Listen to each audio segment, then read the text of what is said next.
So when a laser beam propagates through an optical system, it's aberrated by that optical system, but we tend not to use terms like focus and spherical so much for the effect on the laser beam. We tend to describe the effect of the aberrations on a laser beam in terms of the m squared of that beam. And a perfect Gaussian is defined as having an m squared of 1, and then any other beam diffracts faster than that perfect Gaussian, and so we want to target the m squared of a beam to be 1 in order to get the best beam quality. Zemax has that calculation built right into it, and we can use it as an optimization target. So here in the merit function editor, I'm simply going to insert a new operand, and I'm going to type the operand POPD, which stands for Physical Optics Propagation Data. I want to compute this on the final surface, which is surface number 5. And if I check in the manual, I'll see that the m squared is returned as data item 25.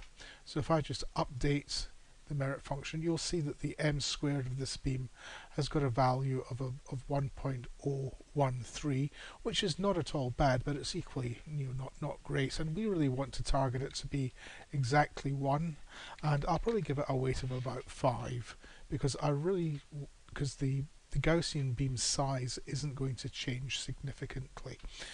What I want to have changing is the m squared. I want to get that number down. So with that added to my merit function, I'm going to go click on Optimize, and I'm just going to start the optimization now. And you can see the phase and the m squared here as the optimization proceeds. So the m squared is going down to 0.1009, and it will stay at about 0.005. You can see here the amplitude of the phase is varying. Sometimes we get slightly higher peaks, but remember there's very little intensity where those peaks are. What's really important to the m squared is the phase where the beam is brightest, which is here.